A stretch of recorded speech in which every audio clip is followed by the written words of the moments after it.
everybody, welcome back to my YouTube channel. My name is Petite, guys, and I am here for today because we will be talking about getting your Filipina to join you in your country. So this is actually focused on Filipina-American love story and relationship. We will be talking about Filipino and other nationality relationship in the future, but for now, let's focus on Filipina-American relationship. And this is for couples or foreigners that are planning to get their Filipina going to your country, going to the USA, I mean. And this is also to answer the question of one of my subscribers asking to explain more about fiancé visa, because he and his fiancé, they are planning to start the future together and they want to live in the USA. So I am not an expert in this topic, but based on my knowledge, I will try to answer the best I can, alright? I only got this information from 4 of my friends, because 3 of my friends took a fiancé visa and 1 of them took a spousal visa. I will just give you the difference about getting fiancé visa and getting a spousal visa. The first thing that we need to talk about is amount. As far as I know, people, the fiancé visa is more expensive than a spousal visa. I am not giving you an exact amount because I have no experience about this. This information is only from my friends who get married to Americans, okay? The amount for fiancé visa is more than cost for a spousal visa. And then number 2 is that your timeline. Before this COVID happens, 3 of my friends got their visa within like 6 months and the other 2 within 10 months. And more couple are taking fiancé visa before, because the timeline for fiancé visa is much faster than taking or getting a spousal visa. But right now, guys, because I joined the K1 and K2 visa on Facebook, based on what I've seen on that group, the timeline for fiancé visa and spousal visa are almost the same, people. So it's like if you get a spousal visa for within 2 years or after 2 years, then that is also what happening if you get a fiancé visa as of now because of this COVID. So I think the embassy has a lot of backlogs and they are trying to finish it so they can receive a new application for fiancé and spousal. So the timeline for now is the same. If foreigners, if you want to apply for a fiancé or spousal, make sure that you really know what you want, okay?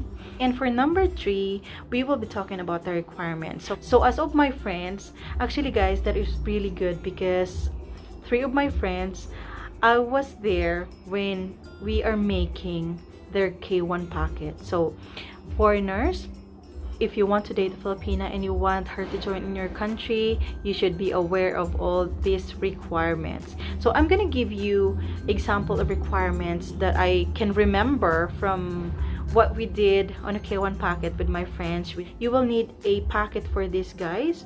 You will need to provide a lot of requirements, whatever the embassy asks you, like your visa copy, your ticket copy, hotel bookings, all your receipt, whatever the things you bought here in the Philippines. If you went to a coffee shop, to a restaurant, then you should keep that. If you buy a gift for her, your engagement photos, your engagement ring receipt, your venue of the wedding, your plans for your wedding, photos together with the place and the date when you took the photos. So you will need a K1 packet for this. Your fiancé here in the Philippines would make a K1 packet like what we did, that has full of proof that your relationship is genuine. So guys, you have to show to the embassy that your relationship is genuine, and you will provide all the information or all the proof, whatever the embassy asks you. Like you will need a letter of your love story or how you met. If you are divorced, you need a copy of your divorce decree or divorce certificate, and everything that the embassy is needed. Number 4 is your fiancé getting the interview questions. In the interview questions, guys, here in the Philippines, the consul in the US embassy will ask your fiancé things all about you to prove she must prove to the consul that she really knows everything about you as her fiancé. So they will ask her about your kids, about your past relationship, what is the reason of the divorce, your job, your birthday, your salary, and everything about you, your parents' names or something like that. If your fiancé has the interview, she must ask you everything she needs to know, or you must tell her everything she needs to know to prove to the consul that really know each other and you have the genuine relationship. And the number 5 is what to do after getting the visa. Say your fiancé here in the Philippines already got the visa, guys. Then if she already received the visa, she can fly to the United States and join you there. And after that, you need to get married within 90 days. After getting married, she needs to change her status. You need to again to provide, or you need again to apply for a change of status for her, and etc. So there are still a lot more of things to do after you get married in the USA within the 90 days, or else she needs to go back here in the Philippines if you didn't get married within the 90 days. Let's move on to getting a spousal visa. For the amount of spousal visa, guys, the cost for the spousal visa is lower than the fiancé visa, as I've mentioned. For the timeline, minimum I think for spousal visa is like 2 years before you can get your wife, and if she has kids. Number 3 is the requirement. So if in spousal visa, guys, based on my friends, you will just pass the interview. You will also provide the proof of the genuine relationship, and then if you pass the interview, you will get the visa, and you will just wait for your green card. Told me that right after she arrived in the United States, she can work already, which is very different in the fiancé visa, because if you apply for a fiancé visa, you cannot go out of the United States. You can just stay there till you receive your work permit from the government. That's the only time you can work, and you can go out of the country. While in a spousal visa, guys, yes, you will wait for like 2 years, but then your green card is ready, and as soon as you arrive in the United States, you can work already.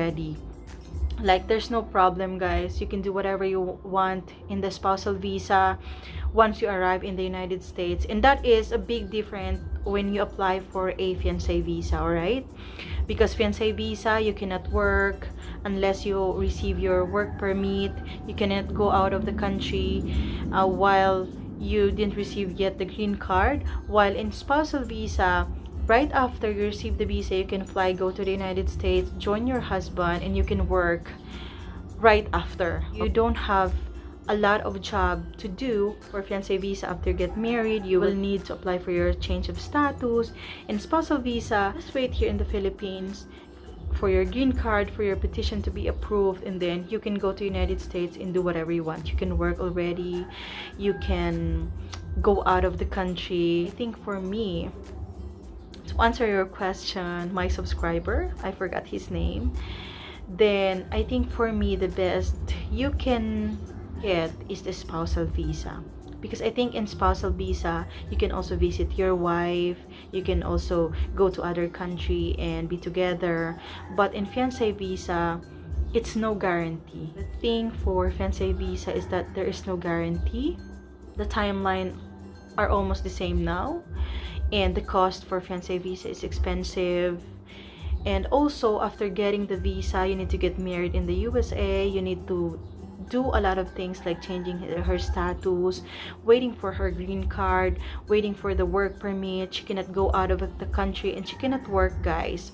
While in spousal visa, the cost is much lower, but she needs to wait like a minimum year or minimum time. But then again, The requirements are only one, like she passed the interview in the US Embassy. She already provided all the necessary information that the embassy needed to prove that your relationship is real, you're really husbands and wife.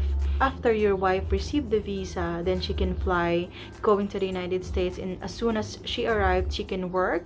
The green card is already prepared. So that is the big difference, guys. So in my opinion, people, I think for me the best visa to get is the spousal visa as of this time, because not only your Filipina will enjoy your wedding because she's with the family, and I think it's every girl's dream to get married in front of her family, but you have to sacrifice, because I think if you want to get married here in the Philippines, then your family might come and they visit the Philippines, but at least, right, they have the chance to visit our country and your Filipina place. And also, guys, I think it's not really expensive here to get married, unless you really want an extravagant wedding. Then of course, expect that you will use a lot of money. You really need a lot of money if you want extravagant wedding. But as for me, I think it's not really expensive here to get married. You don't need to get stressed on thinking about the future, like after your wedding you need to do this, you need to do that, you need to pass this thing,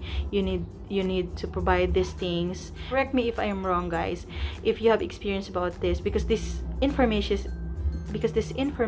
is only from my friends who has the experience of spousal and fiancé visa. So for them, one of my friend really told me that, oh yeah, I think it would be better if we just get the spousal visa because it's less stress. As of now, for me also, hearing all about the information between the two, I think the spousal is better than the fiancé visa. But this is only about me, guys. I hope I answered already the question of one of my subscribers. Anyway, people, if you and your fiancé are planning to get married and start the future together, I already dropped the link on the description box about the Filipino visa, because they can help you in getting your fiancé visa or spousal visa. So yes, get your dream visa for your Filipina and join together and be together, guys, in your country. Just check out on my description box, guys. The links are there, and you can contact the Filipino visa 24/7. all right, they will help you and will provide you with a highest level of help. All right, thank you so much, guys, for watching, and salamat. Thank you so much. Don't forget to like and subscribe, people. Bye bye.